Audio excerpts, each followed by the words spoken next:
நடிகர் பிரகாஷ் ராஜ் அவர்களின் தாயார் ஸ்வர்ணலதா இன்று காலமானார்.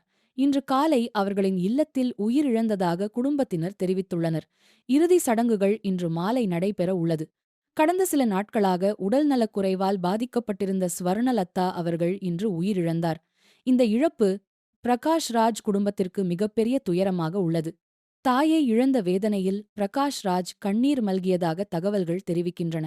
இந்த தருணம் சமூக வலைதளங்களில் பரவி ரசிகர்களையும் உணர்ச்சி வசப்படுத்தியுள்ளது. ஸ்வர்ணலதா அவர்கள் சிறு வயதிலிருந்தே பல சிரமங்களை சந்தித்து வளர்ந்தவர். இளம் வயதில் மருத்துவமனையில் நர்ஸாக பணியாற்றினார். பின்னர் காதலித்து திருமணம் செய்து கொண்டு குடும்பத்தை அமைத்தார். அந்த குடும்பத்தில் முதல் வரிசை மகனாக தான் பிரகாஷ் ராஜ் பிறந்தார். குடும்ப நிலைமை கடினமாக இருந்ததால் இளம் வயதிலேயே மேடை நாடகங்களில் நடித்து தனது குடும்பத்தை உதவினார். அவரது திறமையை கவனித்த இயக்குனர் கே. பாலச்சந்தர் அவரை திரைத்துறைக்கு அறிமுகப்படுத்தினார். அதன் பின்னர் பல மொழிகளில் நடித்து தன்னுடைய திறமையை நிரூபித்தார்.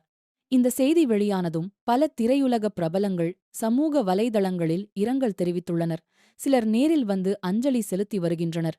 இந்த துயரமான நேரத்தில் பிரகாஷ் ராஜ் அவர்களுக்கு ரசிகர்கள் மற்றும் திரையுலகினர் ஆறுதல் தெரிவித்து வருகின்றனர்.